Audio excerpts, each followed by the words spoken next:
Hello and welcome to this first look exploring session, our second session looking at Julie and Julian. Yes, we decided that yes, it may be spelt like July, but it's Julie, makes more sense. Julie and Julian, a play from the past. It's we've wrangled around with dates a bit. There are bits that sort of feel like they could be older, some bits that could be later, somewhere probably in the 1560s. Let's just say it's probably somewhere around there, but it might not be.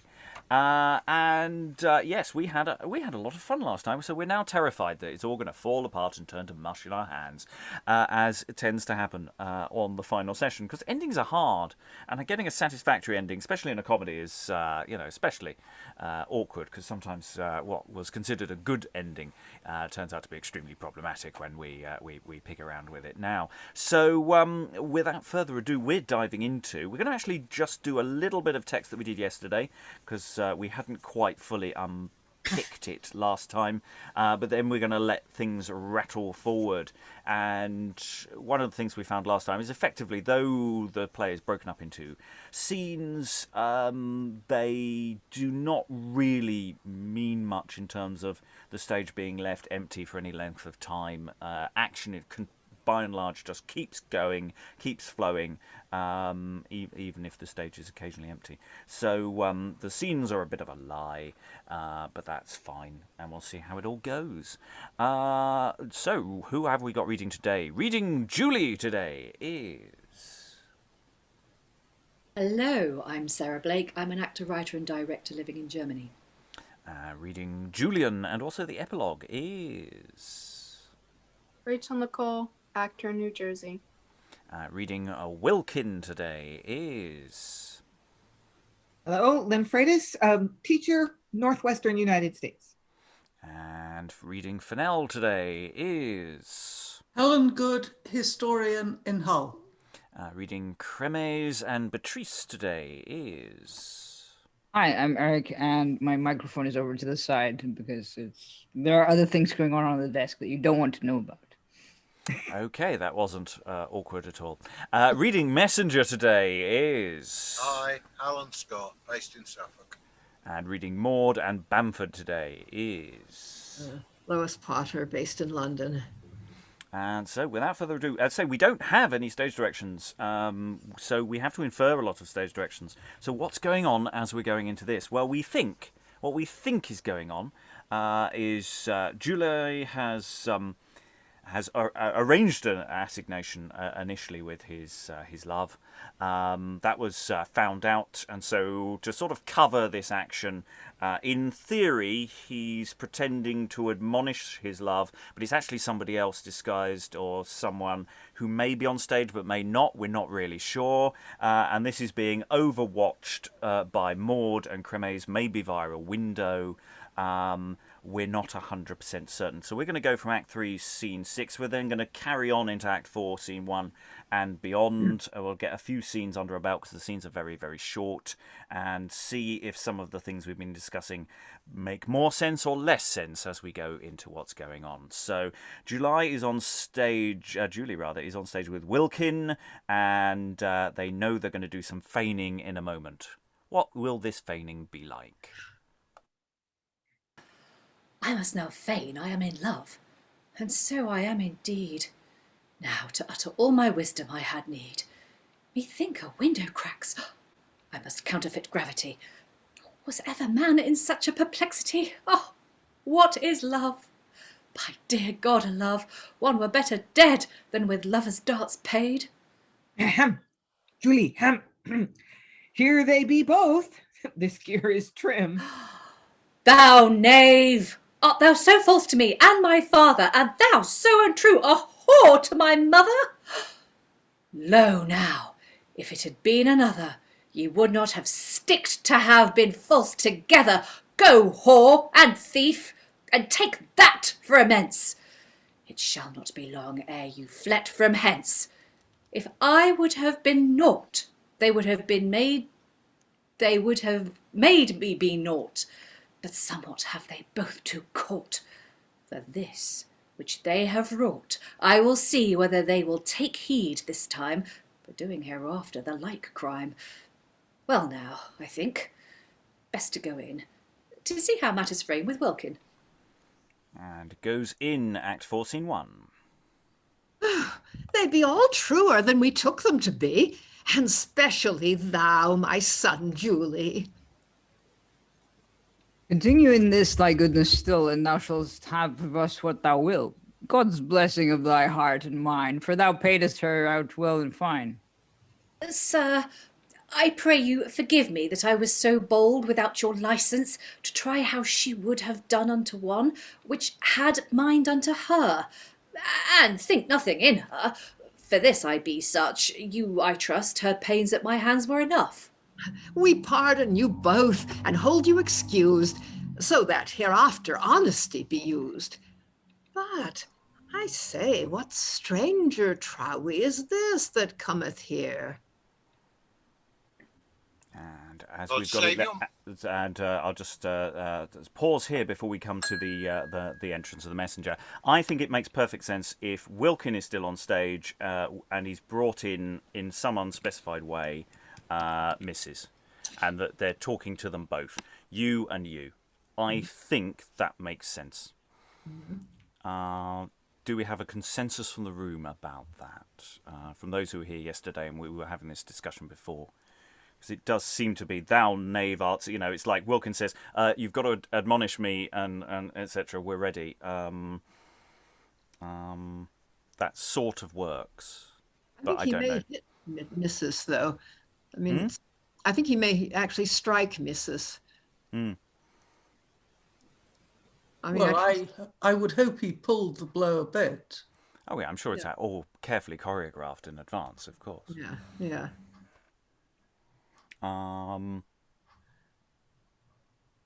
It could theoretically be both to the supposed Julian. It's possible. But yes, it could be to both. I think, though, that it shall not be long ere you flet from hence is the signal for Mrs. and Wilkins to leave. And the next few lines up to the arrival of Mawd are soliloquy. Yeah, and to say the reason why we're going into these this level of detail, which we don't always do, is the absence of data, because this text has been transcribed by Helen from thankfully the Folgers have digitized the manuscript so that we've been able to pull together this text, and you can go and look at what the original text looks like and come up with your own interpretations of what's going on, because all we have from the manuscript is words. Anyway, we will go forward unless any additional thoughts are telling about this little sequence. They're very happy, it seems, with what he has pretended to do. The thing has worked, but then we have the entrance of a messenger. I'm going to let the next few scenes run into each other. I won't announce when individual scenes are separated. Just let them run into each other. Just let the dialogue flow. So, Mawd has wondered who this strange messenger is as we go from Act 4, Scene 2 onwards. God save your masterships. Blessed be God, you be merry. My master hath him commended unto you heartily.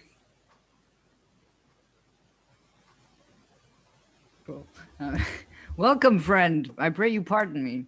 I shall know your name, but I am sure that I have seen ye. If it please you, sir, I waited here on a merchant, which came to your mastership out of Brabant. He has sent me now about the same thing. He came to you for. Here in this writing is the full effect of all his mind, and he prayed your goodness to be so kind as accomplish the matter he came to you for, and he will deserve it, and if it be in his power. Oh, I know the matter. Is he lusty? In health, sir, thanks be to God and your mastership. Take him in, Julian, make him drink. Julian, to the buttery, and make him the best cheer that you can. Into the parlour, I pray you, and stand by the fire. By the time I have dined, you shall have an answer. Take it going. Here is a letter come for Julian. Had it come a little earlier, as I am a true man, she should have been gone without all delay, for he undertaketh a good deal to pay. How sayest thou, Mawd? What shall I do? Sir, briefly, my judgment is that she should go, if you may have for her enough money. Although I like her well, yet so I say, both because money never cometh amiss, and although she now be faithfully wis, yet as the use is, she may not leave, and hereafter both of us deceive. As for me, I can get as good a maid as she against tomorrow night, if need be. Take time while time is, for time will away. At no time is any time to refuse money.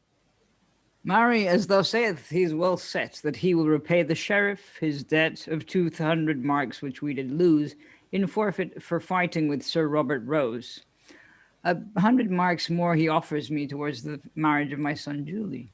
Oh, sir, let her go. Do no otherwise. That is profitable, which the merchant doth promise. Let us go in. We will obtain that he may not go back from his bargain. Come, let us go. Fenell, when Julie comes hither, you and Wilkin talk with him together, lest he come in and hearken what we say. Your mastership's commandment I will obey.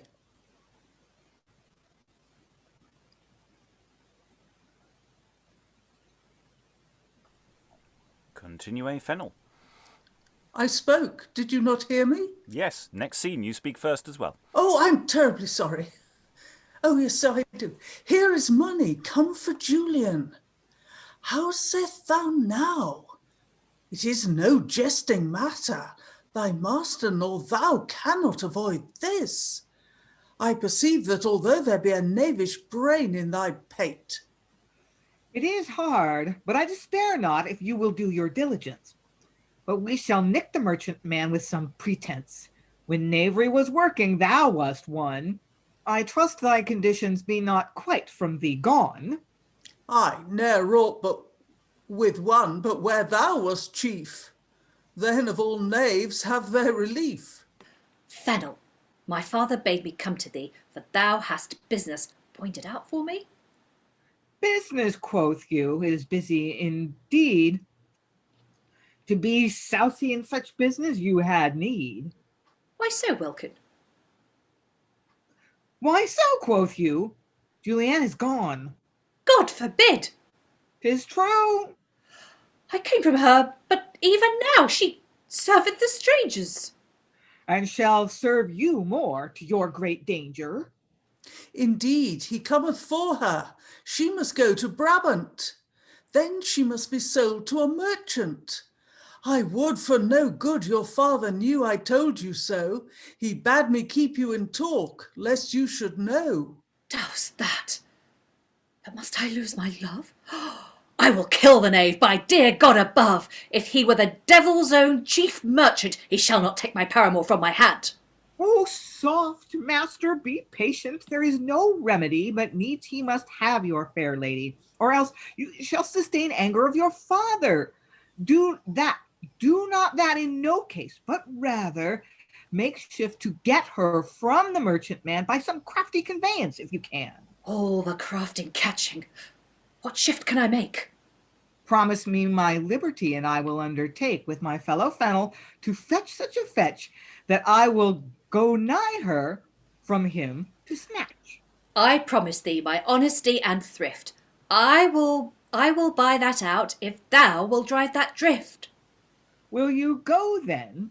Will you go in then? Cloak the matter, be nothing sad. Oh, cloak the matter, I bet. Will you go in then? Cloak the matter, be nothing sad, and I will make all the shifts that may be made. I have been called the craftiest knave in all the shire, and now shall all my craftiness be laid in the mire. No, Fennel, we may rid ourselves out of bondage. Let us do that lieth in us. Liberty is our wage. Lawrence Lickspicket, I beshrew thy heart if I do not my part. Marry, Nick and Nick Spindle Shank, I beshrew thine if I do not mine. Go to then, Let's go muse. So, Thus, thrush, this way. nay, that way. Ha! Hum. I can tell ye by this, for my wit is come. Let him alone. Hear me first, or I shall forget it. A faith, then, it is cursed. Hast thou not a brother that dwelleth hereby, Goodman Balskins? I would have said a Bamford. Yes, marry have I. He hath a daughter Bettrice by name. The elder of 2 daughters, the elvisher even the same. Canst thou borrow her for me? I would do a thing with her. Do a thing? What thing of thine or of hers? As we shall agree, I would her occupy. A knavish occupation, I fear me, that would be. I will give the merchant her instead of Julian. By God, she shall go with no merchant man. Thou mark'st not my meaning, a straw. Thou shalt take her from the merchant by the law. He shall have her for Julian when the money is paid. See what a prank with the merchant is played. Ah, content, i' faith. I will get her straight away. Hie thee, for the merchant will be gone this day. This day will I get my liberty, or all the friends I have shall curse me. But hark, round, look where they come. And that seems like an opportune moment to stop. Right, so we know the early years of Vladimir and Estragon here. Some of that wordplay there of just going, yeah, and then just almost just simply, as you said one thing, so I will say something similar but slightly different, and we'll see how long we can keep this game going. Yes, they continue when in conjunction to be really rather fun, and again they don't overplay it. They don't sit there forever. The scene is important because they're trying to figure out what their next plan, because we have a new complication. They'd re-established the status quo of parents and child being relatively happy with each other, and they can continue in secret. But no, the maid servant Julian is going to be sold away from and sent away. So they have to come up with a new plan. So yes, so far it is continuing to engage, and interesting things are going on within this worldview that is going on. Any thoughts on the room? It's taken us a little bit to get back into the action, but I feel that the flow is now flowing again, and that makes me happy. Anyone want to leap in there? Anyone? Lois. Well, they seem to be selling their neighbor's daughter into slavery. I don't know quite how they think they're going to get away with that. I don't think they are. I think the intention is that it's supposed to fall apart and everything will be fine. That was what I got from Wilkins there. I think Fenell is rightly horrified by what is being suggested here. Going, that's a bit far. Yeah. Some of that's because of the puns on occupy and all the double meanings. Yeah. Yes, there's some rude play being played around with there. Sarah, you're muted at present, and then I think Helen. I didn't quite understand though. I got that Wilkin said, "Oh, don't worry about it, it'll be fine," and then Fennell's like, "Oh, okay, I'll go and get it." But there seemed to be an awful lack of clarity there about how precisely. It's like he says, "Thou shalt take her from the merchant by the law." How? If she's been paid for, like this is worrying me. This plan, it could all go really pear-shaped. Yeah, let's just trust these are servants who have got they've promised themselves, they've basically bargained for their freedom. So I'm going to go on the assumption that there is a plan. It's hopefully reasonably well formed. Helen, then Rachael, then Alan. Yes, I think you're right. I mean, it's where he says by the law. I think that's the clue. The theory is that Bettrice is not for sale. She isn't saleable, so they can void the sale. Yeah. That puts Julian back in danger, but if she's been whisked out of the way, then...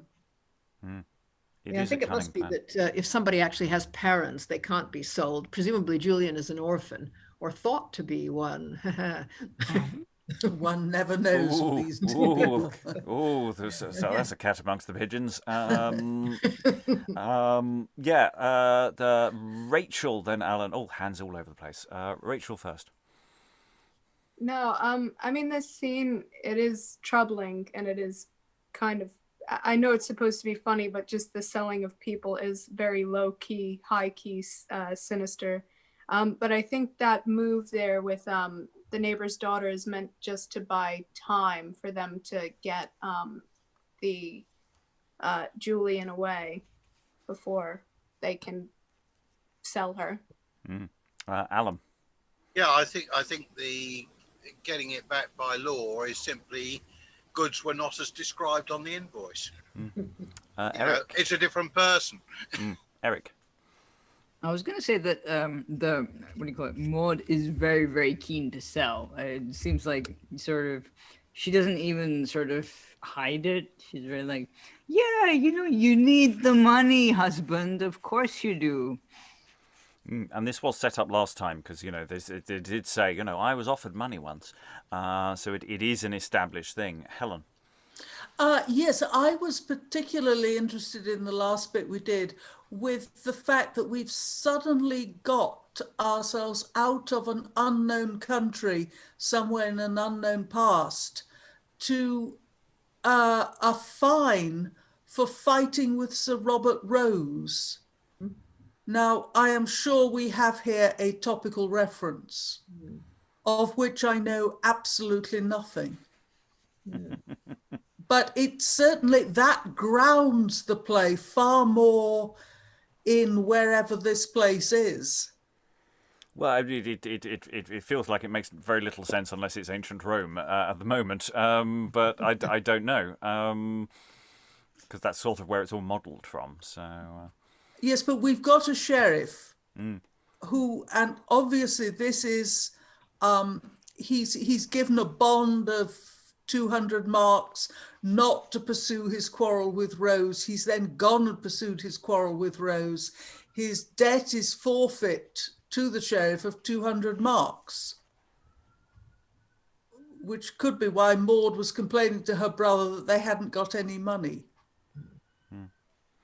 Rachael, I think, again, and then we'll move forward. Oh, no. Never mind. What Helen said makes more sense. I was just going to say, because Julian is her servant, so I was thinking from the sale of Julian, she might be thinking that she'll get some of the money to spend on something else, and whatever her allowance is. Any other thoughts in the room? Otherwise, we'll move forward. So, the two servants have put together a cunning plan. Let's see what comes of it. As suddenly, lots of people come on stage. So we've got Messenger and Chremes and Mawd, and the family just basically re-enter from whatever nefarious deal that they've made off stage. So Messenger is up first, and we'll let a few scenes rattle by and see what happens. As I say, you won't get any stage directions as to entrances. Oh, this is the only stage direction in the play. Oh, what? And you've just skipped it. Oh, the uncle takes his leave and goeth away. Yeah. Ah, okay. The uncle takes his leave and goeth away. Would that be the uncle we met earlier? Yeah. Here, Yes. point. Yesterday. There was an uncle. He's gone now. There we are. That's all you need to know. So I apologise for skipping that. I'll say that again in a more stentorian fashion. The uncle takes his leave and goeth away. Then, sir, now your mind is this, that both of you be content, and my mistress, that I away with me may have the maid, for that price which is agreed to be paid. Part is paid already, and part shall be anon. Except you command me any service, I will be gone. I pray you, put not away Julian for my sake. For as for her honesty, I dare undertake, though she was false once, she will be so no more. Pardon her, I pray you. Oh, Why weep you, Julie, so sore? that I because of my assaying should be occasion of her doing. You put her away now, then what can she do? The whore must she play. She must needs do so, if any did so. But my father and mother, oh, I would to God it were another. If faith then, Julian should not lack, as long as I had one rag on my back, not because I love her so well, for so I defy her, and the worst she can tell, but because she should not say that I did undo her, hereafter, when any hurt cometh to her.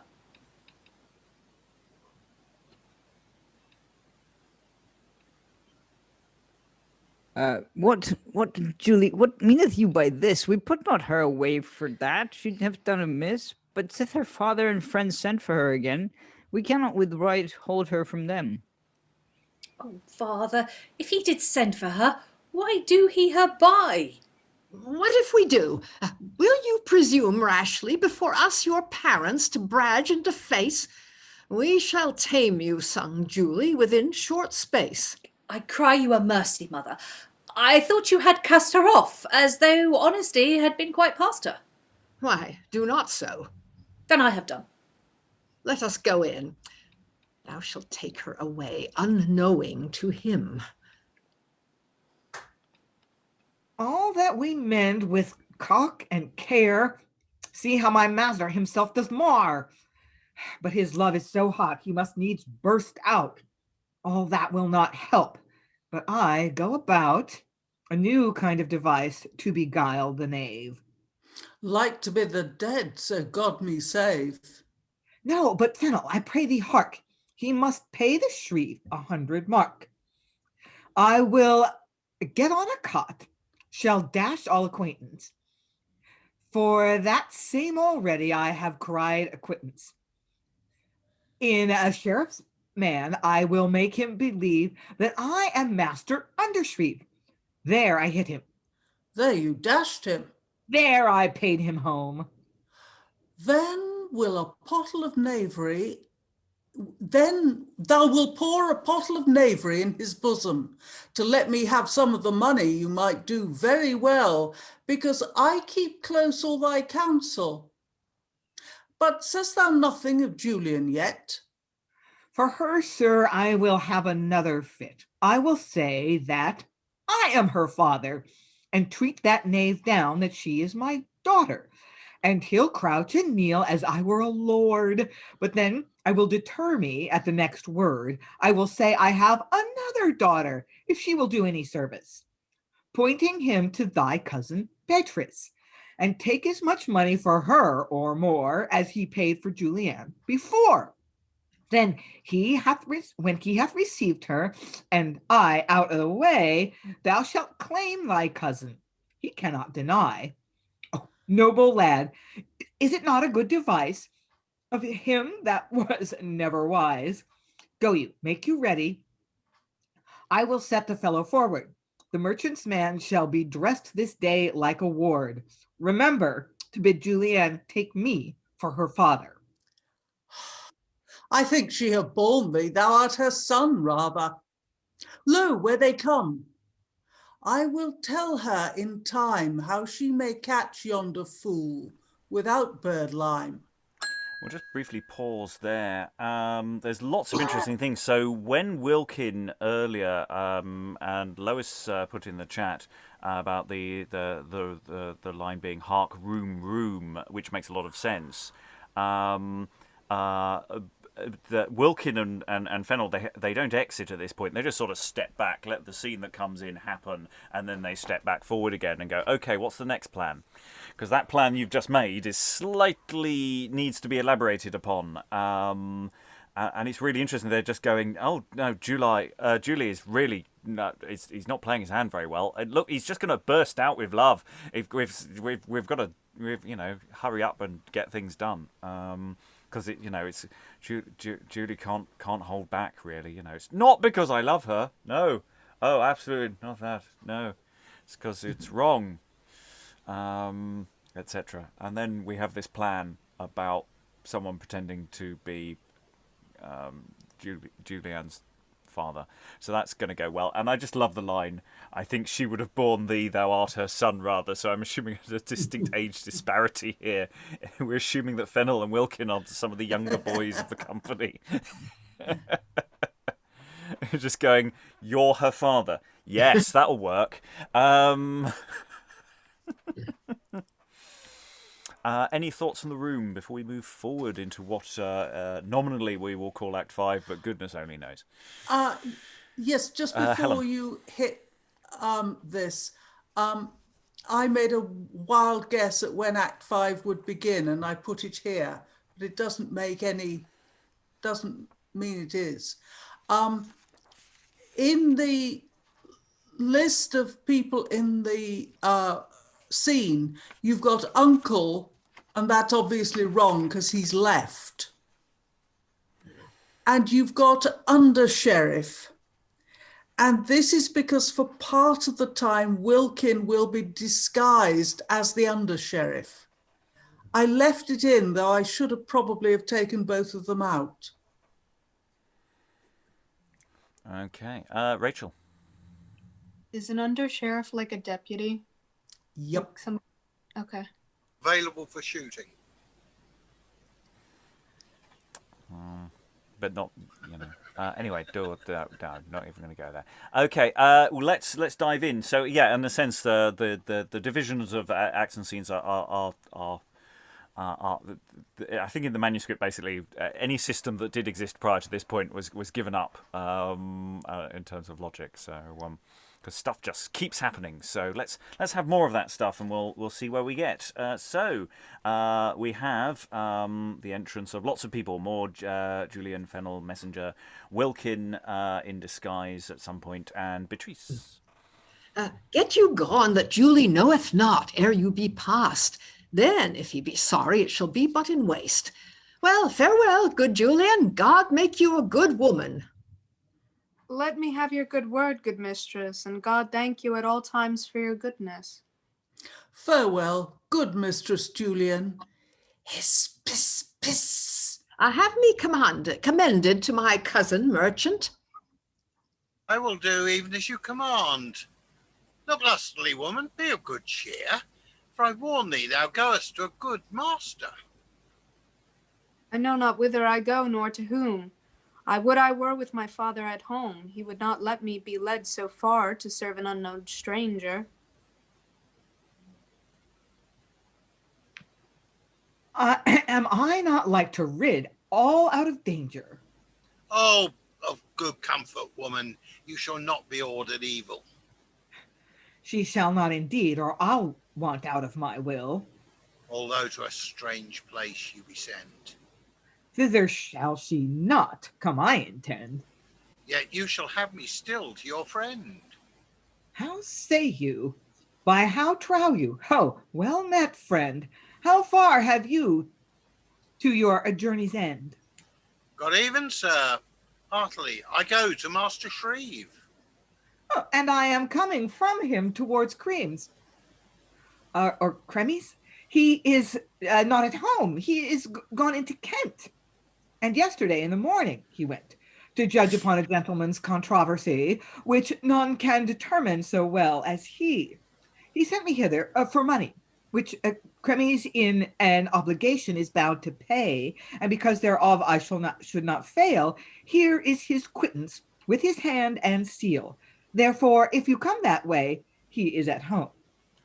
From thence straightway have I come, for the self-same purpose, where you make mention. Take here you my badge, is the Shrive's own pension. Then give me the one, and thou shalt have the other. So am I content, but I'll no further. For my discharge, I will you depose. Why was it forfeit? For fighting with Master Rose. When fought they, sir? This last summer. Who else fought? A merchant. Wherefore? For certain lane. Whence was he? Of a Brabant. Sir, I'm somewhat bold with you. I pray you, who be you? The Under Shreve. Did I cry you a mercy, is that true? If it shall please you to give me your quittance, here is the money without any more tarriance. Half of a journey is saved on every side. If I had missed of you, then had I gone wide. Yet have I more things to do there, whereof the chief is to fetch my daughter, Chremes' wife's maid. Her name is Julian. I heard she should be sold to a merchantman, of whom a writ here I have to serve upon him, which shall so much deserve. Therefore, if you can that way, is he at home? Oh, father. Oh, daughter! Show you now your helping hand, for this fair I am led into a strange land. I rest thee, knave, in the king's name, and my lord's, I will have thee to jail without any more words. Oh, good master Auntie Shreves, show pity on me. But though I have here no friends by me, yet I think Master Chremes, for my master's sake, that I shall be forthcoming. He will undertake. No, Master Chremes, no more unto me. I have as much to do with him as I have with ye. To my house shalt thou go, and there in prison lie, not loosed till sessions, but I will know why. I will never women, but I will know her father. Yea, brother, thou shouldst have learned that lesson rather. God help them that have no friends nigh them. Julian, change your raiment then. Hiss, hiss, hiss. If you will needs have one, here is another, whom if you will needs have one, here is another, whom I will sell you instead of the other. All the money for this woman I have spent. I will not part from her, hold you content.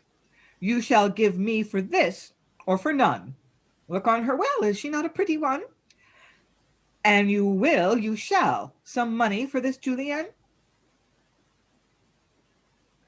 Thou shalt not have her.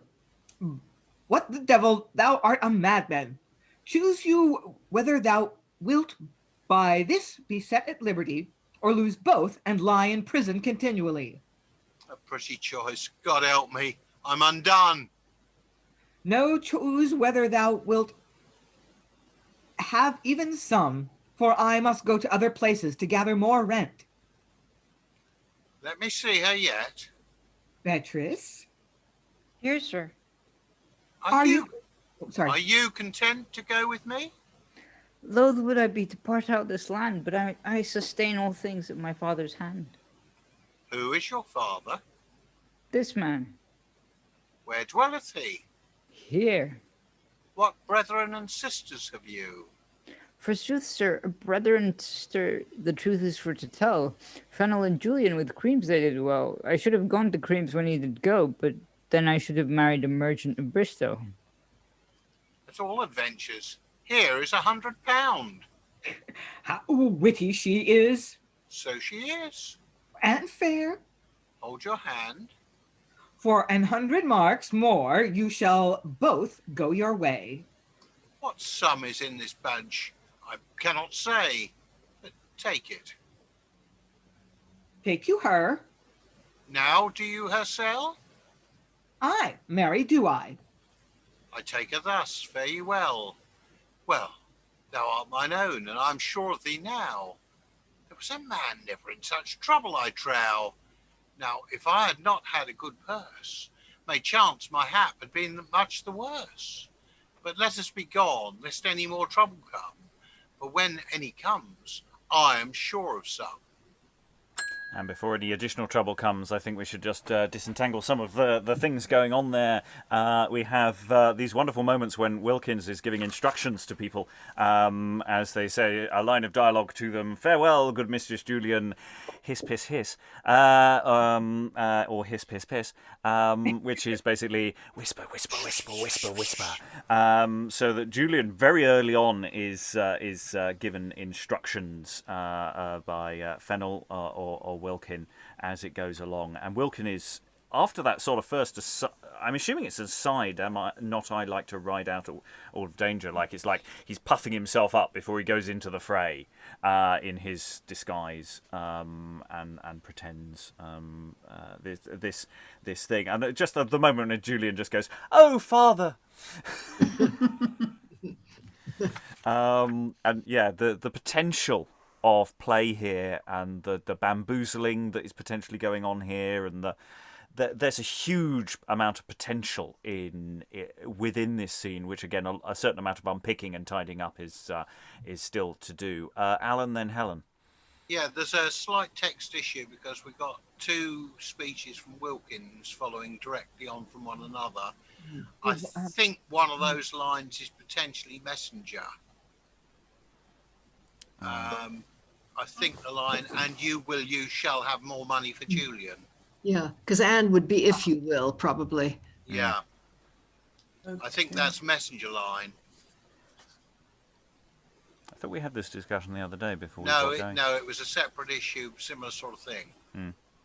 We're just checking our only actual relatively modern.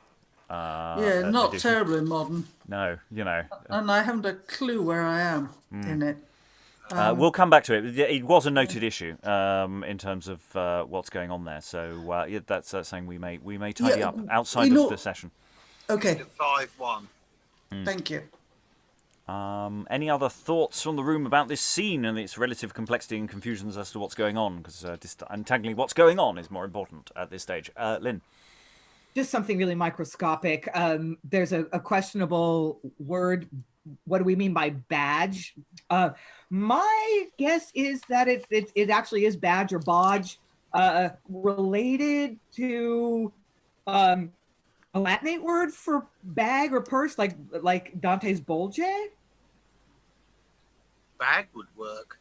Yeah. Yeah. If I were modern, I'm not going to count it. Just have it. Is basically what the line means, isn't it? It's yeah. Other thoughts? Who was waving? Helen. Yes, I think it's quite interesting to see that he's really scooping the pool. He is recovering half of the Chremes fine of 100 marks, which is on its way to the sheriff, and pretending to be the deputy sheriff, he takes it to save the messenger a journey. Then he gets the girl, Julian, who has been paid for, so that's valuable. And then he gets another 100 for selling Bettrice, which he is certain that he is going to, and he is certain that he's going to recover her. She seems to be fairly feisty. She seems to be enjoying the whole thing in a way that Julian isn't really, or possibly not quite as enthusiastically. I don't know, she's playing a part. I mean, to be fair, she hasn't been briefed. I mean, Bettrice has had time to prep, whereas all that Julian's got is hiss, piss, hiss. There's only so much time you've got with a hiss, piss, piss to figure out what you're doing next. But there's a major amount of, what I'm saying is that there's a major amount of value being lifted from the merchant and stuffed into Wilkin's back pocket. Which we should all presumably be delighting in because of his inherent cleverness. Any other thoughts, Sarah? It's just a tiny thing, but a point of confusion. But when he asks Bettrice, when the messenger asks Bettrice, who's your father, and she says this man, I assume she's referring to, is she referring to Fenell, who's kind of there but not speaking? Because she's not referring to Wilkins, I assume. Yes, she is. Yeah. But then why? But then the argument seems to be like, oh, you can't have this girl. She's my daughter. Here, take this one instead. Pretty much. It's like, it makes no sense. She says that her brother and sister are Fenell and Julian. I didn't realize that Fenell was Julian's brother. Is she lying at this point? I have no idea. Yeah, I have to say I'm with Sarah on this. I'm not quite sure what the logic of what Bettrice is saying is. I am slightly confused as well. I'm not worried about being confused because I genuinely don't. I don't worry with this kind of play, whether I know exactly what's going on at any precise moment in time. But I think there is an interesting question as to what is actually supposed to be going on there. So it's a good point. Rachael, I think. No. Okay. Well, I'm sure it's going to get more clear or more confusing. One of the two. There isn't actually a huge amount of play left, but we're going to stop and start a bit more often now because I don't think we have quite as many. That was actually quite a chunky chunk of business, which had a lot of back and forth going on in it. And yeah, it's.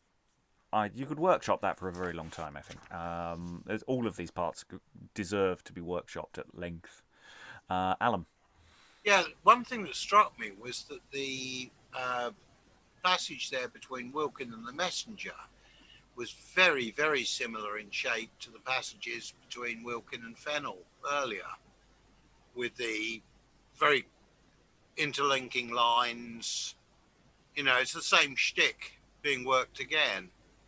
Yeah, or variation in the sense that the messenger is being thoroughly bamboozled, so he's trying to keep up, but it's the that and the and the what and the that. So it's more about confusing rather than playing with. Yeah, it's those shared lines that really make it flow and feel dynamic, and you really need to be in that moment and to let it really sing. Okay. The next scene, I'm going to assume numbers from now on. We have appearing in this scene at some point Bamford, Bettrice, Messenger, Wilkin, Fenell, and we'll run this through and then we'll pause. Help, neighbors, help! By God's dainty, I've lost my daughter without you. Come quickly. Cousin Fenell, I say, and good friend Wilkin, help! By cockside, I will slit his skin. Let my daughter come, knave. Come on, Bettrice. He said, sir, he bought me of you to do him service. How, thou liest like a knave. Didst thou buy her of me? I will swear on the book I did never thee see. Did I? Did not I buy her of you? Be not you the undershrieve? Am I so? You are deceived. Hence, in the mischief. She says you were her brother. Marry, she lieth. This is one in the next town with Master Chremes in service. You are he. Ha ha! Master Chremes, give such liveries. He is mad or drunk. Let me see what a man is, Master Undershrift. Describe him, if you can. By my troth, sir, if I shall say as a word, he has made as like you as can be in the world. Of lies, for £10 he is a codger and a fister. The undershrief is a goodly big roister. He will eat him up at a morsel. He is so big made. The pot have sunburned you, get you in the shade. We will fetch you, Undershrieve, and lay thee in the castle, if thou canst steal women and such false tales tell. Hence, out of the town, or we will whip you out. Here must no vagabonds wander about within this hour. Hence, if you will, or we will tie thee where thou shalt tarry thy fill. If thou be taken of that said town again, thou shalt to the pillory, I tell thee plain. Walk, knave, walk. Knave. Yes. No ship has been tossed with the waves of the rocks, as I have been handled this day with mocks, by the which I have only learned this skill, that I will never take woman against her will. But they can find such shift as to shut themselves out, when one has brought all his purpose about. If I'd marked these, I might have known the end. But I'll try my master, how he can this gear mend.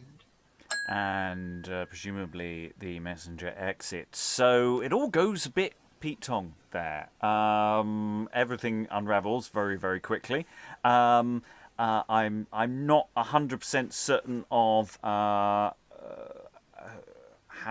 actually that all thoroughly resolves itself, but because it's an interesting question as to at what point in the previous scene Julian got away. As it were, which presumably has been done, which, in a sense has this scene, the scene achieved its purpose, and then as I said, Bamford comes in and goes, "What the hell's going on?" And everything sort of falls apart, and we again have some lovely stage dialogue of how his to indicate sort of physical action. Rachael. I wonder if it's the hiss, piss, hiss that's the, her cue to leave, because with our stopping and starting, it seems like a longer distance of time for her to get away, but it's, him talking to the merchant, and then Bamford shows up, or not the merchant, the messenger. So it's like she comes out, and then Bettrice is talking, and then all of a sudden her father's like, "What the hell is this?" Yeah, I like the idea that go change your raiment then. Run for the hills. That would work quite nicely. Lois. Yeah, I mean, at some point, Wilkin must have gone off stage and taken off his false beard or something, because he's now talking about the person that he was impersonating. I mean, the messenger can't be so dumb as to think that this isn't the same person. I mean, unless there's some kind of disguise. Yeah, I am slightly confused as to precisely how they're working them in this scene, or and where this is all going, in which way round, and who's. So I am a little. If somebody would like to explicate for me, feel free to do so. Helen. All I can do is say that at some points Wilkin's speech headings are not W but UN or VN for undershrieve. And they don't actually, in my view, correspond very well with any plausible scenario. So I changed them all to Wilkin on instruction. But they're there and available if anybody wants to try and use them to work it out. Well, the suggestion that there actually is an undershrieve who turns up, and that there's a double confusion going on. No, I would have thought that would disguise. Or how the disguise functions, yeah. Unless there is a sort of break here, there. Yeah. I did explore the possibility that there was an undershrieve, and there really isn't. Yeah. Sarah. Yeah, I have nothing useful to add to that debate, because I'm as confused as the rest of you. But like, just a couple of things. The how his ha. I think, is that probably because Bamford says knave him, and is that like those marvelous sounds that Errol Flynn makes when he's like, fighting a ha, hiss, ha. He's sort of hitting him, and then the message like, "Oh, no ship has been tossed with such waves of the rocks as I have been handled this day with my," I think that's maybe he's actually like, "Aha, sir, I shall have you now." Yeah, it did seem that they were turning him in that direction, but there was a certain ambiguity in my mind as to who was being turned against who, and how it was actually working. I got very confused. Lynn. I think it's Bamford to the messenger, but just the other thing I wanted to just say was, I'm not entirely sure why in this play it's the messenger rather than the merchant himself who gets this. Like, there's no reason for that, really. I'm just surprised that it's not the actual merchant who that this happens to. Lynn. Normally messengers Actually, don't have as much authority. That was my thought. So I'm actually responding to Sarah, as it turns out.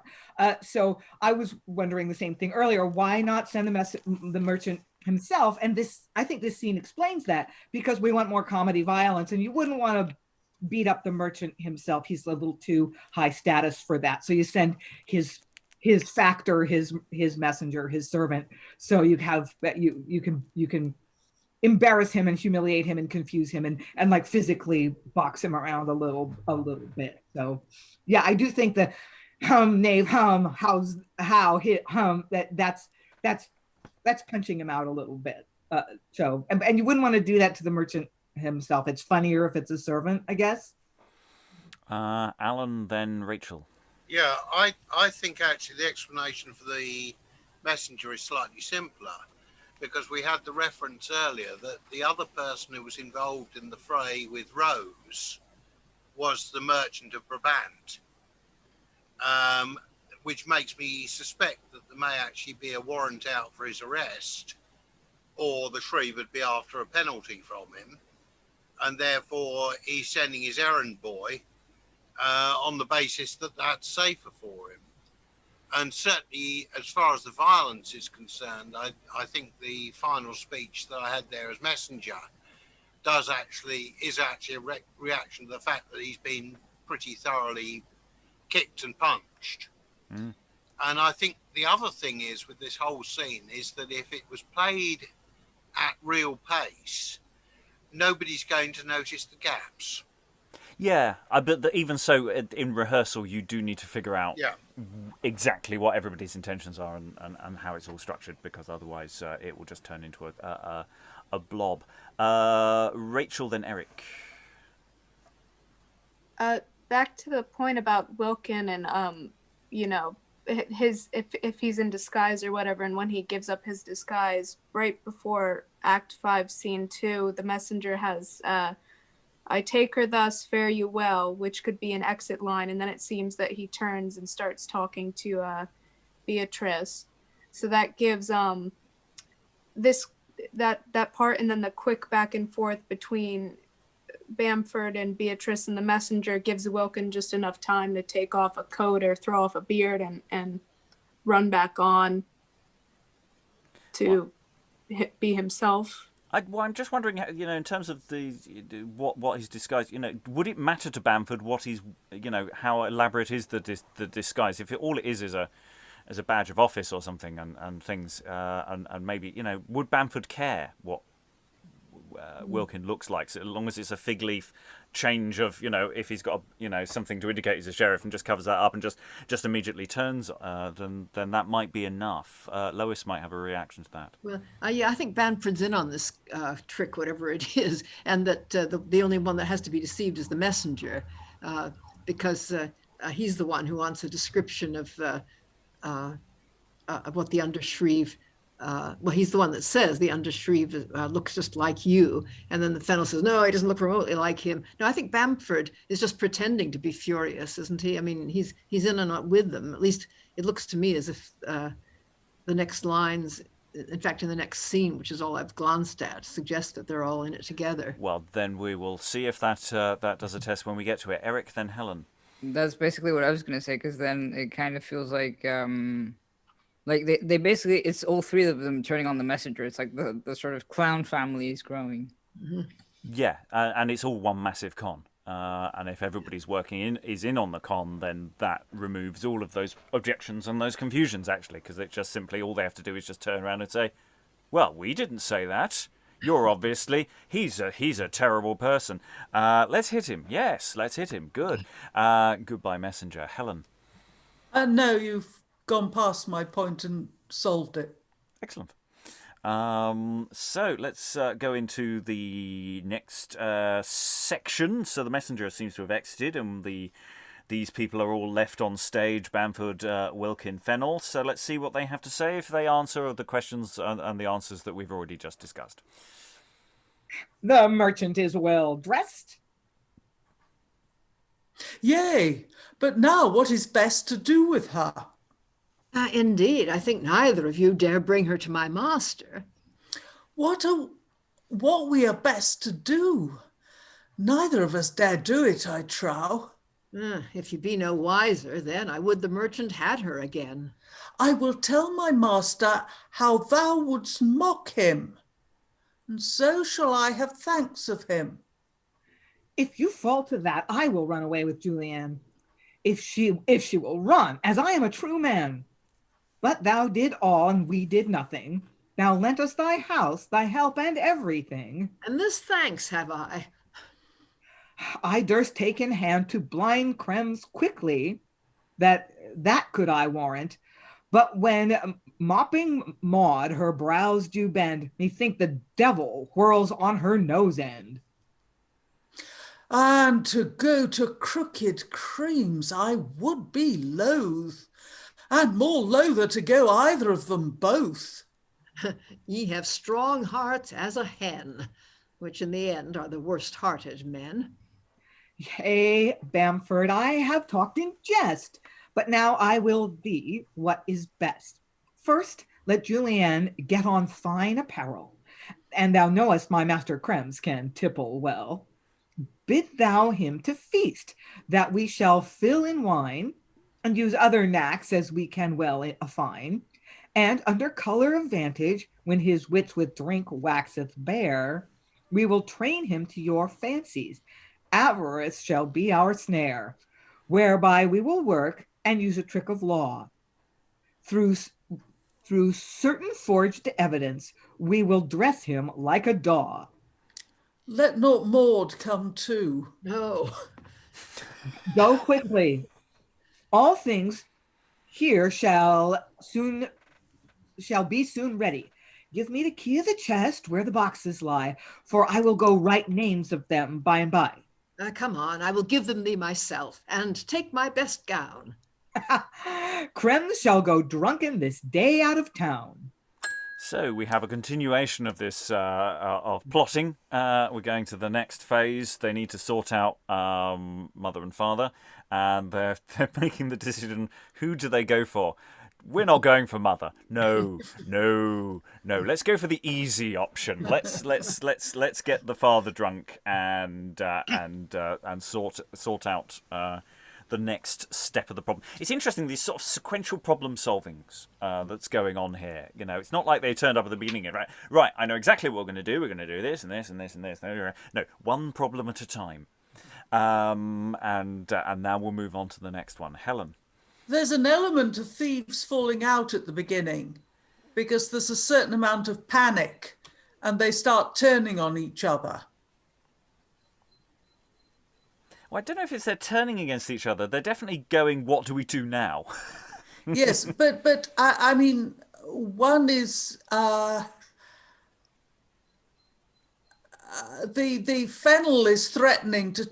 Bamford is in some sort of. He isn't a servant, but he's a tenant of Chremes, I think, and he's certainly much lower status and a dependent. And Fenell is threatening Bamford, and then Wilkin says, well, if you do that, I'll run away with Julian. Is her brother? No, he can't be her brother. Fennell's her brother, maybe.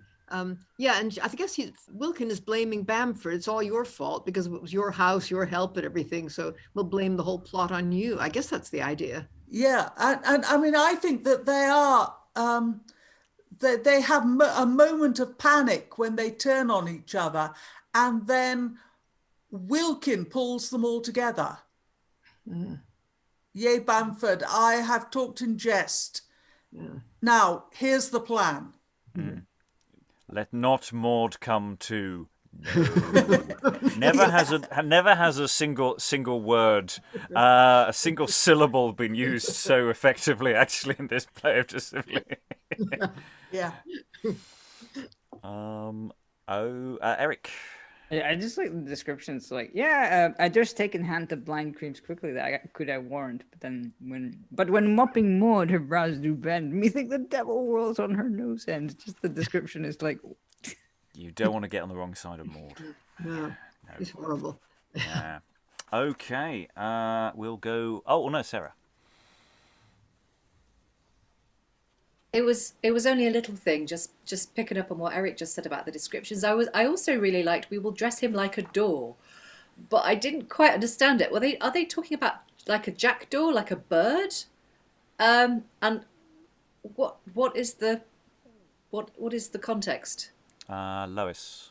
I think a daw can also just be a gull or a victim, because I was thinking of in Epicene, there's a character called Sir John Daw, and I mean, he could also be a jackdaw, and that he's always picking up odd bits of information. But I think the idea must be just to, because to dress him, we've already had something about how the messenger was dressed, and it seems to mean, not a dress, but really a kind of scornful treatment or a deception. Mm. Yeah, I think we've had Daw in that sort of just as like a fool kind of.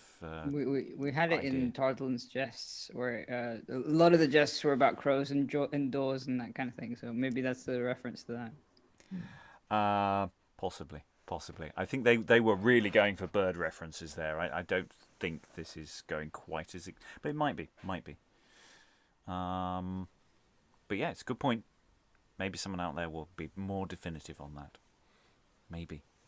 Comments. Go on. You know you want to. Okay, we'll go into the next scene. Let's see what's going on there, as we seem to have a slight change of personnel, or at least the additions of some personnel. So Chremes and Julie enter here. Bamford still seems to be hanging around to see what is going on next. So, next scene, please. Well, Julie, I would thou hast married Julian, and so would Mawd now too. Now, for then thou shouldst have a good wife, yea, and good land, though but a little.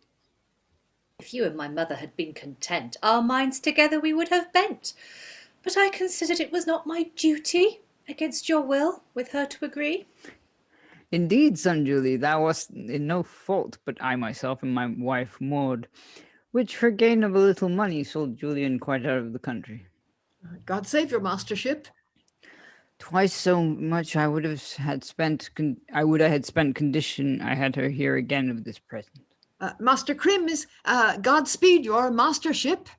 Good Master Bamford, speak to you, sir. I thank God your mastership is in good health. Sir, if it would please you to take pains to walk with me, whom I could for your gains show you a thing. But the matter is so that I could not bring it. You must yourself go. I thank thee, good Bamford. Come drink, and I will go with thee. Sir, you cannot tarry, lest worse come of the best, if it please ye. Have with thee then straight. It is good, I dare say, or else I should not have gone straightway. Sir, now I pray you sit down, good master. In faith, I bid you to no good cheer, but when you have drunk, you shall know the matter. Where is this drink? Here is Rhenish wine in this pot, and here is some novel's good bragart drink, which, it please you, I pray you be merry. Law, how clearly it burls, and how lightly it sparkles. Why, Master Julie, I pray you give your son leave to sit down. But hardly, son Julie, come near. God's blessing of your heart, Bamford. Here is good cheer. I drink to thee. I pledge you, and you'll give me leave. I thank you, sir. Here is good braggot. Braggot, hold your peace. I will drink that, for it is news the wine I will, 'cause it is good. So shall all be swept off, or I go by the rood. Here, sir, is for you. Here is good ale. It would brine with a caudle, it is so good and stale. Now, what is the matter? Is this all? That it were but a little. Drink, and I will tell you all the whole matter in words few. Now, come on.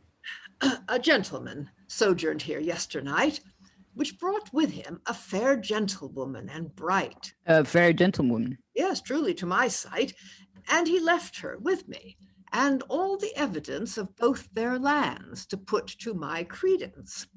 I took the boxes, read the titles, and there I found where they had land hard by your ground. And when I considered you were my good master, I came to you quickly and ran the faster, because he intended to be here at night. Bring out the boxes all. Law, here in sight they be. I thee plain for helping me to any gain. Old man, twice a child, now the pot and he be met with any man of anything to agree. Julie, read thou and I'll drink. See how the churl's eyes lighten like a new-fired link. The deeds of my lands are joined to Chremes manor. As much bread as a bean would make my master as wise as a gander. A confirmation by the king for the abbey land, which is now in my daughter's hand. See how yon gormander leads in a mean, the drunken tides is been not fullmost in his bray. The deeds of all the 500 marks due to my daughter, if she marry within this 12-month, or other writing containing that she shall promise none without my consent to marry with no man, if that she do, never to enjoy these, etc., etc. My master hath now got on his burly hood of his head. He shall take pains tonight to carry a drunken face to his bed. He and the spigot hath made a great fight. Yonder pots have taken his wits to custody for this night. Open that, I pray thee. Sir, I would not have him to suspect me. I've moved her in the matter already, and she is content. But you must do all in haste, lest he prevent us. All will be in waste. Take up, let us go. For this thy endeavour I give thee the house thou dwellest in forever. I will not come in on thy word, I will take her. She will be gone at first if you forsake her. But God knows I looked for no such gentleness. But yet, God thank you for your goodness. And we'll just briefly pause there. So, getting drunk. I'm liking the division of labour. Julie, read thou, and I'll drink. I think that's a very nice way of splitting things. Yeah. So there's good braggart wine. Is that what it is? We've got lots of interesting areas of uncertainty as to what some of the words and how it's working. But yes, generally speaking, they're getting him drunk, and they're going to make him do something he will regret in the morning, or in about 30 seconds' time. Yeah. Are these forged documents they're looking at? I'm assuming they weren't real, but unless I'm wrong. Well, I think they're documents, but as Julie is given the task of reading them, it doesn't really need to forge them. Yeah. Yes, you read them.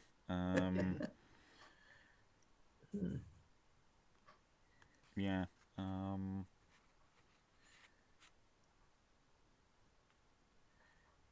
Yeah. So yes, an interesting sort of con thing is going on here. Which, as I say, we still have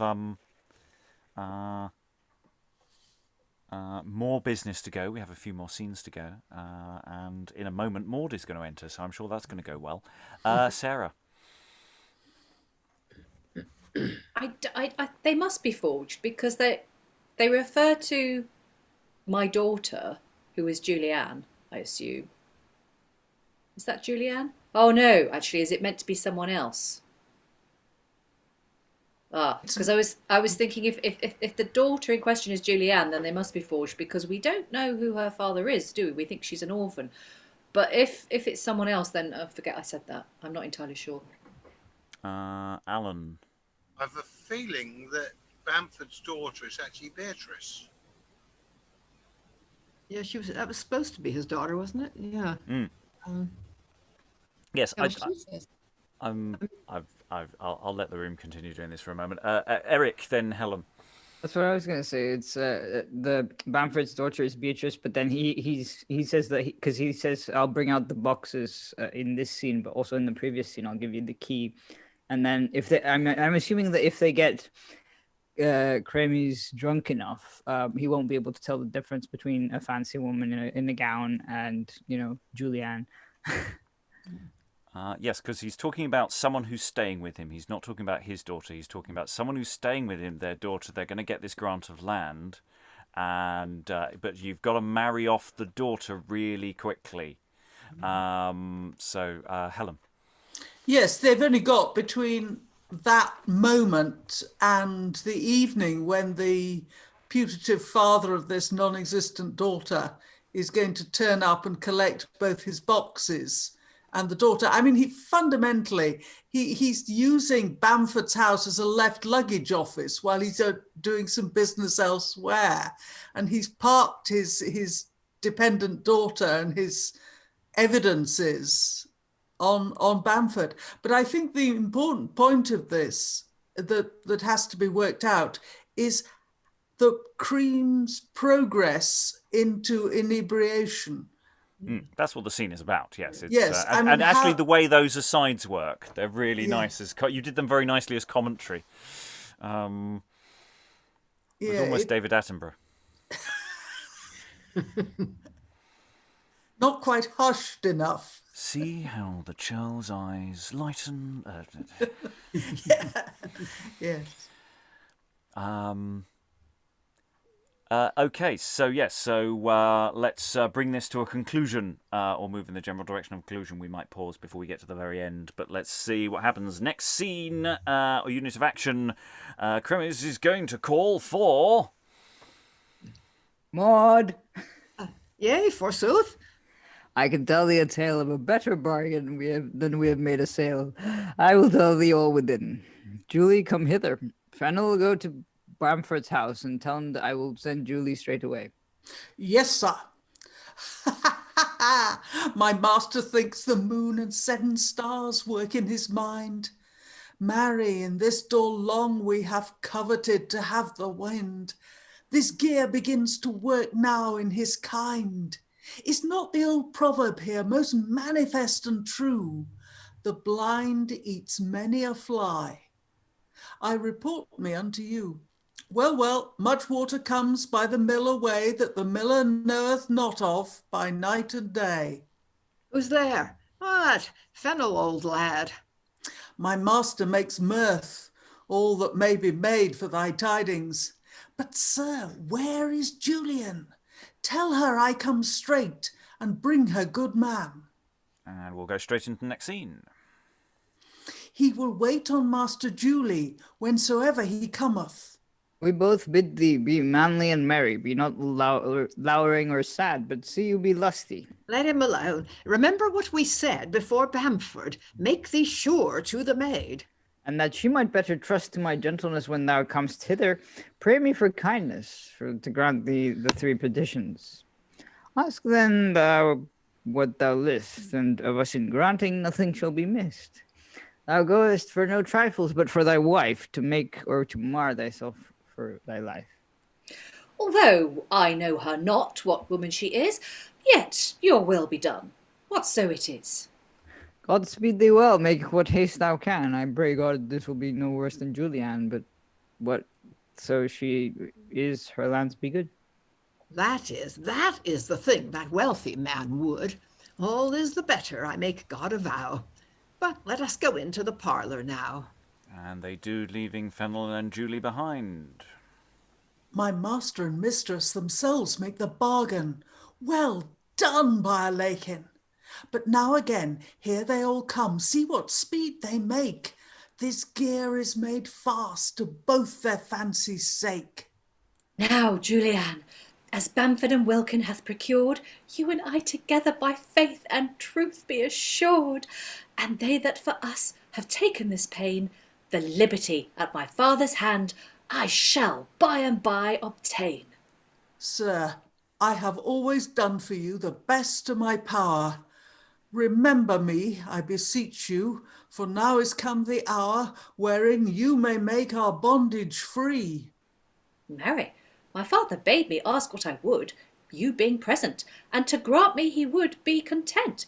Therefore, sith we all had need of his gentleness, I will ask for us all forgiveness. Lo, here they be. And we go into the concluding business, as all the loose ends are tied up. Julie doth bring her, God's blessing on his heart, for well I perceive he hath played his part. Here is my spouse, dearly beloved father, for whom I thank you, my good parents, or God rather, which hath sent me this luck this day at the last. For now, I trust, all my trouble is past. If you know accordingly, will grant me 3 requests. She's welcome, and we will perform all our behests, all your behests. First, that you pardon me and Julian for all that we ever did. We would you were here, we pardon you indeed. Then let Wilkin and Fenell, I assume that is, both have the liberty. To show how we love thee, so let it be. The third and last request, good parents, is if ever I, Julian, Bamford, all these 2 did amiss, you pardon and forgive it frank and free. I pardon and forgive it. What canst thou more of me? And so doth Mawd too. Yea, most heartily. All a fresh, merry world now is begun. Well, now I will tell you what we have done. This is Julian, whom by honest craft I won to my wife, and the merchant hath leased without any disdaining of your honesty. It is 2 good tidings thou tellest me. Sith I thought it no hurt, and heard you were content, although unworthy to it. I did consent. Oh God, I'm glad the matter hath chanced thus. Julian, thou art welcome once again to us, not as a servant as thou camest before, but as my son's wife, so much welcome the more. I gave Bamford his house, that was too little. Of all the lands near about that house, take him the title.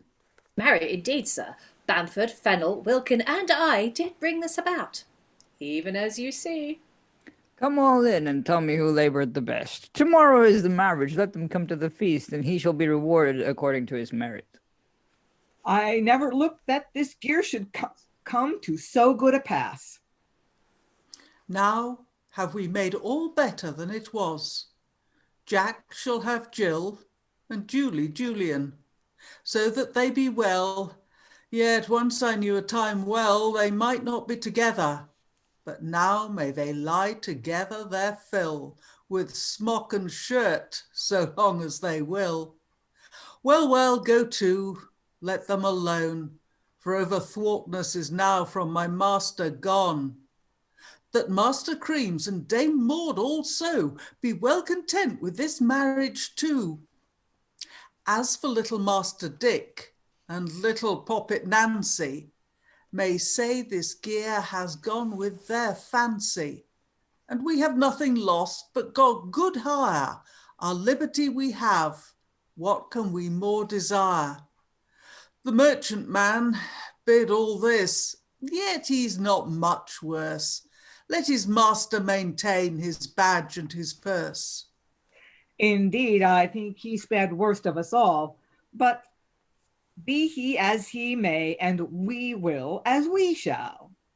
Nay, but now, sir, if old Beldam Phillips, Mawd my mistress, gods of gossips, an evil March wind fly off her old moping lips, my master, most notable for his frowardness, whom oft I have called the cankered churl Chremes, whom once I thought no man could satisfy and please, so hard it is to cure an old carle's disease. Sith he and my mistress be very well content to this our pretty fetch fully to consent, if Master Julie and Mistress Julian, with their privy proctors Dick and little Nan, sith, I say, all these parts be very well pleased, and I know, and thou know. Yea, we know, and thou know, be well eased. All which seemed so unpossible and far from the prick, one's fancy from others did so far did stick. Though now the ship into the haven be safely come, and all parts set in quiet, and the merchant not undone. Indeed, as he saith, it is a wonderful thing that our masters and we be so agreeing, for when we are sad, he is sad. If we be glad, he is glad. Now it would grieve us to dwell here any more, and it would grieve him to keep two such in store. We are glad we are off from him quit. And he is glad he is from us shut. Was it not a pity to keep them together that would so fain be rid of one from another? Here is as meet agreement as a pudding for a friar's mouth. To tarry any longer, I would be very loath, and my master, for his part, would be as wroth. Soberly, we have played our parts all and agree full well. And with this our play, because we partly mell, we likewise trust these, like concluded, mislike you not your patience. Only your parts is to play good audience, in expounding gently and talking joyfully, and taking joyfully the end of this trouble. Yours in hearing quietly, and ours in getting of our liberty. Our liberty. Fenell hath preached of our liberty, and saith your parts is to play. I will tell you, tomorrow Julie and Julian shall be married. Then you shall have your part, if you might have tarried. Whoso would have played the fool, and it cannot be wrought, I would have took pains to have taught him and lent him my coat. But in all this company, perchance, some can skill to play the fool extempore in their coat if they will. And many therefore tomorrow at night to the marriage will come hither. They shall have all that come to play the fool together. To those that will not come, we have no more to tell, but we thank you and wish you all to farewell. And in a moment we'll look at the epilogue. But yes, and they all lived happily ever after. I'm not sure why Mawd's so happy. I can understand why. There seemed to be something going on earlier when Chremes came in and said, "Oh, if only you'd married, Julian." He said it earlier, like, oh, we miss her. She was so good around the house. So there does seem to be an element there. I know why, they've ended. I'm not quite sure, and obviously they've said they're going to forgive them for any trespasses that have occurred. But why is Mawd just happy? After everything that's been said about Mawd, I'm confused. Helen? She's got a little plastered. Is it the sense that they're all going to be, they're all happy about it now, but in the morning they're going to be less happy? Because, they've been conned into agreeing to this marriage. And then it's, ta-da, the woman we were talking about earlier that the whole thing was about is her. And they don't react at all to that revelation. And that I do find really weird. Lois? Yeah, I think somewhere along the line there must have appeared some money that Julian actually has. I mean, that would explain why he's regretting that the two of them didn't get married. But I can't make out. It's got something to do with that merchant, I think, and the messenger, because that's all so weird. But I don't know if there's a missing scene or something. It's either that they just simply believe that she has money. Because of the various cons and things that have been going on earlier, that they and that in the morning they're going to be really angry, but there's nothing they can do about it now, and they have agreed to forgive them. So everybody's sort of got what they want, but it's like there should be a massive row, and it's just been deferred. I don't know if that's a reasonable expectation. Sarah, then Rachael. I wonder if, because Helen pointed out earlier that, Wilkin comes off very well from his interaction with the messenger, with the merchant's messenger. I wonder if he's has he bestowed some sort of dowry on Julian, maybe, with some of that money? Maybe? Yeah, that makes sense. That would solve a lot of those problems, yeah. Yeah, there was nothing to kind of indicate it, but maybe, maybe when she goes off, he gives her the money? I don't know. It's just occurred to me. Rachael, then Lynn, I think. Yeah, that's what I was gonna say. Or if she took some of the money from that and bought a dress that would make her seem like she had more money, and that they're both. I agree with Helen that Mawd is definitely drunk, and I don't think their scheme has been found out yet. Because is it Fenell who is narrating that whole section that they're in the pots, and tomorrow they'll realize everything that they've done? So I don't think they're they've realized anything yet. And when this comes undone, it's going to be like, well, you already promised. Because that would make this scene, really fun. As you know, because as well as also slightly evil, which is how I like all scenes to be. Lynn. Yes, I think it would, whether or not that's intended, I think it would be helpful if we somehow saw a handoff of part of the money that the servants got from the messenger, the merchant's money, and hand that off to Julianne, so she's bringing something material to the match. Because obviously the only person who loses is the merchant. He's the one that does the worst. But they're basically like, he's rich, he can afford it. Yeah, and he's off stage, so we don't care. He's off stage, so he's not real. With just one visual thing, it solves any of those minor problems that we have. And I do think they are minor. I mean, in terms of the way this sort of cascade of events functions, I do think it functions fairly well. It's just there's so much detail that potentially we're missing things. We're not quite getting it, but it does still seem to function and it's still very enjoyable. Eric? I was going to say that I think the way they play this is that, like, Bamford is, as far as I can tell, is renting from Chremes or whatever. And so when he gets bestowed with the house eventually, and you can keep the house forever and ever and it will be yours and that kind of thing.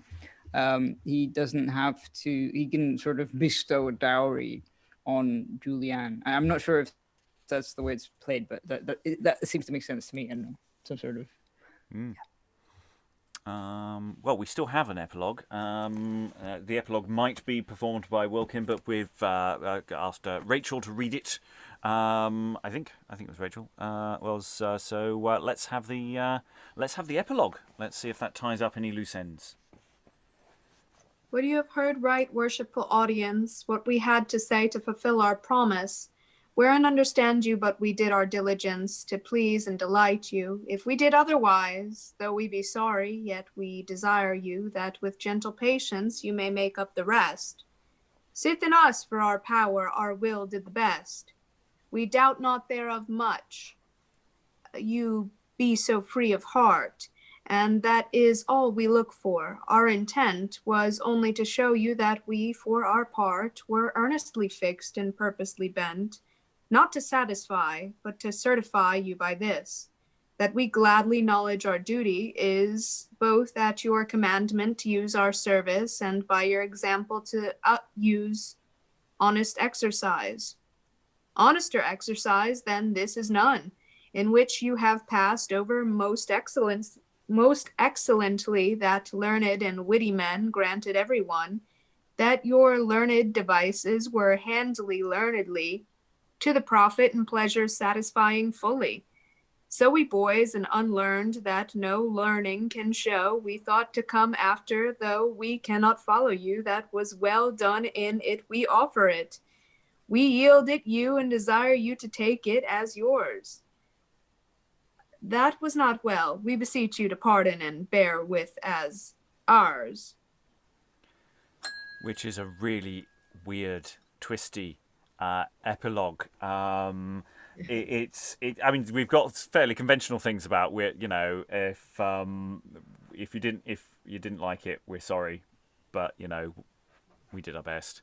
But then it's that sort of sense of we're doing a thing in front of. Did somebody else done this before, and that they're imitating somebody else? It's all the words of the. I'm slightly confused as to precisely what they're trying to put across at the end there. I don't think it matters in terms of modern performance because we probably wouldn't use most of this material. But I'm very confused. Interested. My interest is piqued. Lois. Yeah, what's really odd about it, it reminds me very much of a famous prologue, which I won't reference any further, but where you can move the punctuation around and make it either very laudatory or rather insulting to the audience. I'm just wondering if there is a genre of this sort that both of these are imitating. Yeah, because it could be quite insulting, couldn't it? If you didn't enjoy it, well, it's sort of your own fault, isn't it? You just weren't trying, were you? Yeah, Sarah. Helen mentioned yesterday that she wondered if this was actually the masters dressing up as boys doing a play, like a sort of end of year speech day, post speech day kind of play. And that actually used to happen at my school. And listening to this epilogue, this is what I'm thinking. This is the kind of epilogue that a bunch of kind of clever masters would deliver to the kids in the audience. Like, oh yeah, let's see, are you clever? Well, let's find out, shall we? So it's like you can take it as their kind of flattering them, but it can also be read that they're actually saying you bunch of like good for nothings. I don't know. At the time I thought, oh yeah, that's a really good idea when Helen said it about it being the masters rather than the boys. And actually this epilogue does make me think that it could certainly be played that way round. This epilogue feels the reverse, whereas the first one felt like that it might go in that direction, and I was speculating reasonably wildly. This one feels the other way round. It's like they've seen an exemplar by other people, and this is their attempt at doing something similar, because it's your learned devices were handled learnedly, it's weird. It's also interesting that we effectively have Fenell and Wilkin left alone to do a back and forth before it as well. That there's this sort of tapering off of the action. They all go off and are happy, and then it's they just sort of go, look, I didn't think that was going to go so well. Don't worry, boys and girls, everyone lives happily ever after. Lynn. Yes, and I think it's Wilkin. I think I remember saying something about, and tomorrow they're going to get married, and you can come back for that if you want to, but you don't have to. So there's this sort of weird meta-theatrical moment where they're sort of pretending that the marriage is going to be real, or that the audience and the characters live in the same world, which they don't. And I kind of wonder how that relates to what's being said in the epilogue. Did they have a kind of a sequel play that they were going to play on the next night? Well, it's now lost, right? What's going on there? Yeah, is it more that Wilkins just sort of stepping out of the play which Fenell was still sort of in, or no, he's not, because Fennell started it, didn't he? Lois. I mean, it's something you get in classical comedy. Everybody's going off stage to a feast, and then the clever slave usually tells the audience, well, you'd be welcome to join us in the feast, or don't wait for them to come back out again because they're probably going to be in there quite a long time, or something like that. I mean, that's a kind of classical comedy ending. But this also sort of fits with what was suggested at the beginning with the prologue, that this is some sort of big event, perhaps a university or school thing, and that the rest of the entertainment has been more serious. And so I suppose they could suggest that there's going to be a big party tomorrow. Yeah, because it's all this stuff about fool's coat, and if you come back tomorrow, you're an idiot, is how I took that. I don't know if that's literally what the text is saying it, but it was just sort of how I was potentially reading that element. Sarah. It's I'm sure it's probably not this, but I find it entertaining to think of it. It would be quite fun if this was kind of like a play that was put on the night before somebody's wedding, like like at the wedding rehearsal or whatever the day before, and it's like, oh right, let's just get all the guests drunk and put on this fun play, and then oh yeah, you can turn up tomorrow and they're actually going to get married.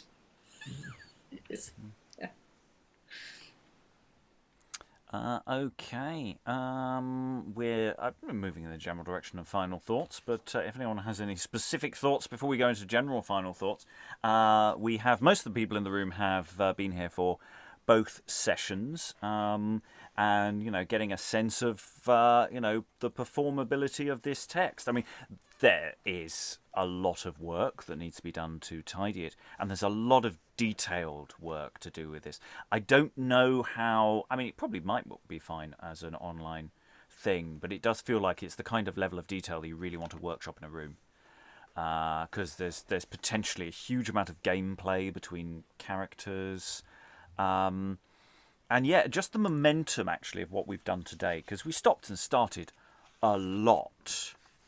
But all of this is just one continuing flow of action from the flow of action from yesterday. Yesterday were a couple of points where the stage is clear and, you know, you can get a breath, but it's very breathless from you know, the latter end of yesterday to the end of the play. So this is, and it's full of this and this quality to it, which I like, because you only have to remember one thing at a time. It's not like it's an overarchingly complicated plot. There are bits that you just have to make sure is clear to the audience as we go. Eric?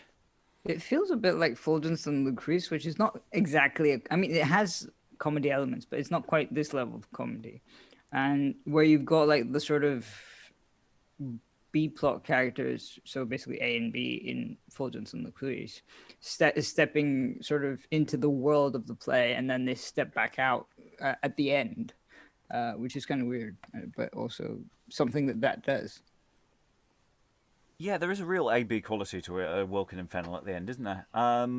But I was thinking, what was the other one I was thinking of, where it's a bit like, you know, the element we had with Supposes, you know, of something that felt incredibly complicated and detailed and fast, that's dependent on good playing. That this feels very like that. And of course, Supposes was translated from an Italian play, and that does feel like the sort of general direction that this drama is coming from, though we don't have any specific source beyond for sort of little bits and pieces. We don't have it's not like it's an active translation, or that we know of it as an active translation of somebody else's text. Okay, I'm going to go to final thoughts. Helen, I came to you last time. I think I'll come to you first this time. How's it been for you? Especially considering you actually helped, you know, transcribe our working copy. What's the journey been for you? Well, the journey has been for me that I now want to start it again. I have this enormous urge to go back to the Folger Library's brilliant online text and the Malone Society exact transcription of it, plus all the chat that has been put here, and go through it and work out entrances, exits, get the text right, get the dialogue right, especially get the speech headings right, and see if I can't make sense of it. But I'm not going to. Unless you are planning a second read shortly. But one thing I did notice that we had other things to talk of at the time is the mention of the king, because I'm always fairly sensitive to mentions of things that may actually have impinged from the real world, like Sir Richard Rose and under sheriffs and things. And the king does seem to indicate that this is before 1553. We do have there are alternative interpretations of dating for this. Some people put it later. Some people put it in the reign of Edward or thereabouts. The other thing I think about this play is that it is not in the mainstream of plays. It doesn't seem to me like it doesn't seem to be commercial. It doesn't seem to be a play that was intended for a boys' company, but for an ad hoc group. I'm not. It does fit within other semi-repertoire of things that that boys do. I mean, I think we've got to be careful about definition of you know, professional companies or even semi-professional boys companies at this potential dating point. You know, the latest we're going with this is 1570, and there's a lot more things at play there with that. But you know, it fits perfectly well within, you know, the logic of Ralph Royster Doyster, Gamma Gurton's Needle, anything by Udall, actually, to a degree. Though I wouldn't You know, it's in terms of the way it's written, it's very different in certain ways, though it's similar in others. So I don't think in terms of genre, you know, or in the sense of who might be performing it, there's definitely lots of people out there who might be performing it in that sense, who are quite organised at it. Yes. It seems to me to be a one-off. I don't know, but that's just a feeling, and I'm not a theatre historian by any means. Anyway, we've gone down a tangent. In terms of us doing it today, of course, that's our thoughts. Sarah, any thoughts about this play and this text? I mean, Helen said she wasn't going to be doing any tidying up on it, you know, but we as a group will be, because you know, certain tidyingnesses and looking at this in some way, shape or form is definitely on the cards at the moment. Sarah, any thoughts? I wish there was more Dick. I also wish there was more Nan, but that's not quite as funny. I love the scenes with Dick early on, and I love that scene with Nan and Fenell. I thought it was hilarious, and I kind of wish we just had a little bit of a reprise at some point in the second half of the play. But other than that, I just really loved it. I didn't entirely know what was going on all the time, but didn't seem to matter. It was just really, I kind of agree with Helen that I'm not sure. It does seem to feel different, and for that reason, I think it would translate very well to the sort of modern kind of site-specific type of performance that you could do, where it's for a particular group of people, and you do tie it to an event, and obviously, it would need to be directed and performed in a very disciplined way. But in order, you would do it in a disciplined way in order to create this kind of very rowdy, convivial effect in the finished production. And I think a modern audience would absolutely lap it up, actually. Well, I mean, just talking about Dick, you know, there does seem to be a different distinction, and there might be a doubling scheme here that reduces, because the primary cast is relatively small, and then we have a lot of random people turning up. You know, I think Eric put in the chat, you know, Mrs. and Bettrice and things like that, who are characters who are basically plot devices. They're not there to achieve a character function per se. They're there to move the plot along. And I suspect that they're doubled. That the very small people are playing. They're playing these additional female roles, and that's why school's out. Because unfortunately, when school's out. You know, it is not coming back. Lois, any final thoughts? Yeah, I mean, I think it's very enjoyable. I think I'm not sure if all those bit parts are necessarily being doubled. I think if this is a school play, it could work very much the way Edward's Boys works, where you have a very large cast because you're giving a lot of the junior people who are only just starting to act in these big productions, you know, a chance to be on stage, and then, you know, with bigger parts for the more experienced kids. So it's possible that little parts like Bettrice and Mrs. are for quite small boys, just to give them a chance. The other thing I think is that we actually could probably get more of the fun characters back, because that one stage direction really includes something which it looks like a dumb show to me. I mean, the uncle is saying goodbye. We don't need that at all. I mean, we met him at the beginning of the play. We could forget all about him. I suspect that is not the only dumb show in the play, and that might explain some of the loose ends that we've noticed, that there are things that are meant to happen, you know, just in the sort of pantomime. And that would give you a chance to bring back Dick and Nan and, you know, do more fun things.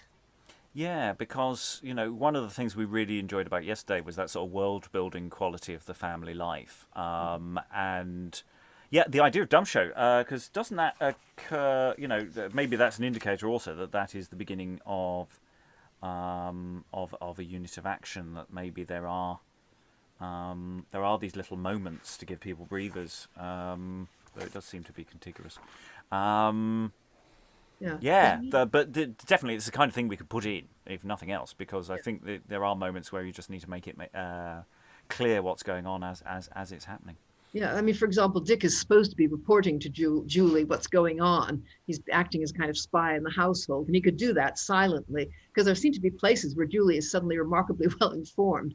And the same, of course, with that problem about where does Wilkin go to get rid of his false beard or whatever and come back as himself. So there probably are other little things you could stick in there. Eric, any final thoughts?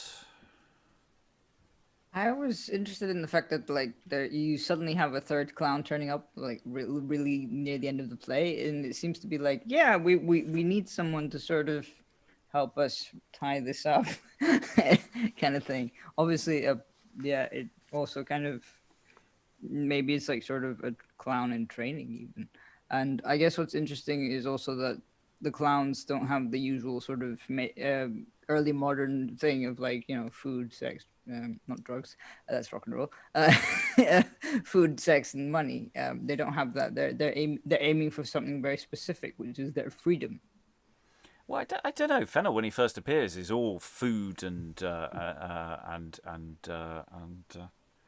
money. I mean, to a degree, it's money. They get their freedom. So yeah, I mean, it's sort of. I mean, then I don't think they are clowns in that sense of the later playing companies, making much of. There isn't a vice figure in this either, so it's not fitting within that framework at all. Alan, any final thoughts? Yeah, I think on that point about the clowns, I think you've got the double act of Fenell and Wilkins. The messenger I see not so much as an additional clown as more he's the chump. He's the one who's going to be gulled. I mean, it works very, very well, I think, as a piece. And I think without interruptions, it would really have cracked along. I mean, it's only, about 12,500 words. Yeah. So with pace and a few trims, you were looking at something you don't even need an interval for, actually. And, I think the double acts in particular would need quite a lot of rehearsal work. As I said yesterday, most of the supposedly A-plot characters are there really just to keep the thing moving on, to provide a framework around which the two servants can actually interact. And I think if we're looking at a trim, I think I would agree that most of the epilogue could go. And I'm not even sure that last scene that we've got between Wilkin and Fenell is actually adding much to the Gaiety of Nations. Definitely could do with a bit of blue pencil in there, I think. Yeah, it's like the energy you could feel it just going. With everyone goes off, can party, everyone's drunk, and then thank you very much, everyone. If you didn't enjoy the show, off. And the other thought I had is that you could almost end the thing with, a song and dance for the wedding festivities. Yeah, I mean, a wedding is always good for that, isn't it? Bergamask type finale. Just on the thing, I don't think Eric can come back on this. That he meant the messenger. I think he meant Bamford in that sense, as the potential additional Bamford, funny man. He's like the third conspirator, sort of. Oh, yeah. Right. Yeah. The third leg. Where it does almost start working in that sort of vice fashion, but then decides not to very quickly. Rachael, any final thoughts? I'd like to come back to this at some point as with the second look, because it does so many interesting things, and also I don't know, this is maybe the first one that I've been with you guys on that's been based on Roman comedies, which was also interesting to look at for the structure of it. But the first half was interesting because it's such an intimate portrait of a family, and at the same time there's bits that are hard to read in that part, but there's also bits that are fresh and funny. And then today, I don't know, it was still doing interesting things, like the presenting Julianne as if she had just made money. It's like something out of, I forget the name of that play that we did, which had the two, seemed like something like from John Ford. There was a little thing where it was like John Ford, 'Tis Pity She's a Whore, where it was the two siblings marrying, and then you learn that they're not actually siblings and they switch place with the other characters. Yeah, which play was that, Eric? You remember? Mother Bombie, I think. Yes. Yeah. So there is that element in plays where people's fortunes really change, but here we know it's just all a device that they're using.